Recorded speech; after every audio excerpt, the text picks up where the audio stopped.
guys, welcome back to my channel. It's again Noel, and in today's video I'm going to be telling you 5 things you should know before you become a mother. 1 is self-care. Self-care is really important. When we say self-care, we're talking about yourself first. But most times when we give birth to babies, we're being carried away by the responsibility of that child, and we forget to take care of ourselves. You have to take care of yourself to be able to take care of your child. If you are not able to take care of yourself, if you are not fit, if you are not strong, you will not be able to take care of your child. And also, when we talk about self-care, we're also talking about your personality, that's inward and outward. There are some people you will see, once they just give birth, they will just blow like balloon, boom. Like, you'll be like, like me personally, whenever I give birth, if you see me maybe in the next 3, 5, 6 months, I'll just be like them. And I always accept it because I know at that period I'm breastfeeding. I do exclusive breastfeeding. I have a video on that exclusive breastfeeding. I do that. When I mean exclusive, no water, nothing, just breastfeeding for 6 months. So when I do exclusive, I tend to eat a lot because once you're eating, the baby is actually sucking. So, but once I drop breastfeeding, whether exclusive or whether after 1 year or year and 2 months and stuff like that, I start working on myself. Yes, there are some people that genetically, they have a nice body. No matter what they eat, no matter what they do, they are just like that. While there are some that maybe as a result of what they eat, they tend to grow fat. Once they drop that feeding, they tend to reduce. So you have to study the kind of body you have in order to be able to take care of yourself. So please, as a young mother, as a new mom, you should always look out for what? Yourself. When you wake up in the morning, you take your bath, you look fine. You look like a yummy mommy, you know, not looking all slacked up and looking tattered and all because you feel, yeah, I'm giving birth now and stuff like that. Look for a befitting bra that can hold your breast very well. 2, sleep becomes a rare and scarce commodity.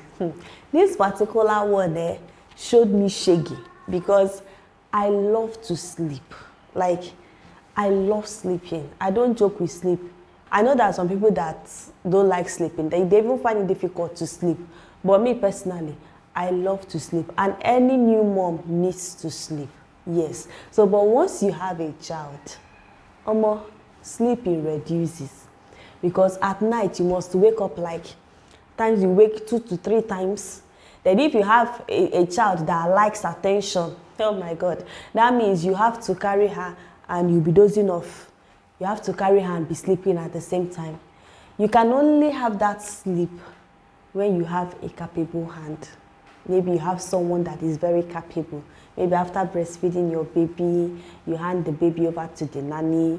But if it's just you and your husband, or maybe you even have a husband that is not supportive, hey, you will hear me. Like, so if you are the type that loves to sleep like me, you find out that it becomes a rare commodity. It becomes scarce.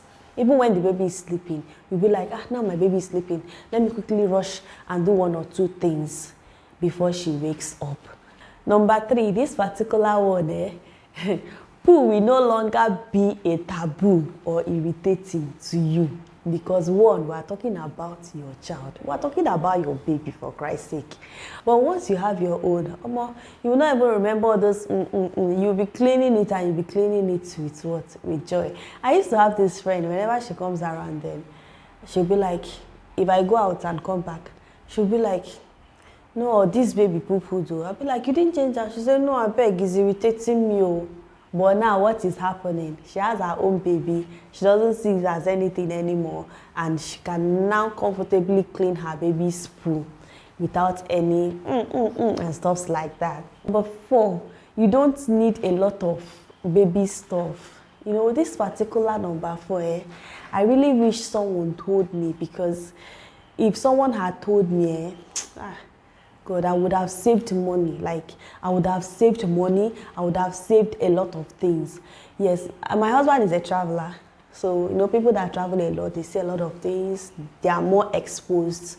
So that is why I also want to also train our children to always be on the move, even if it's still within the region.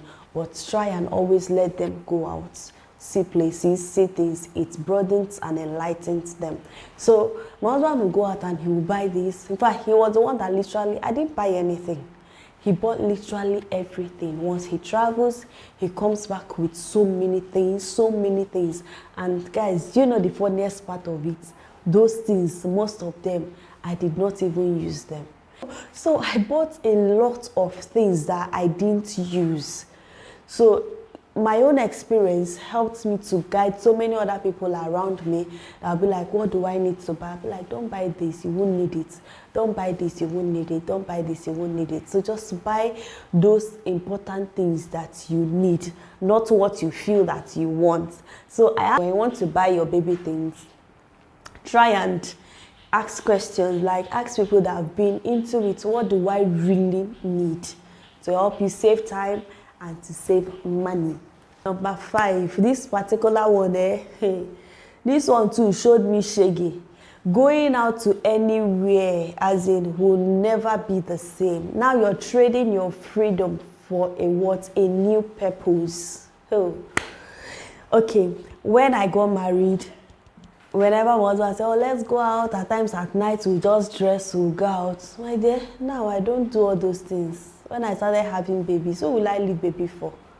Especially when you don't have somebody that is living with you. I will always use that word, a capable hand.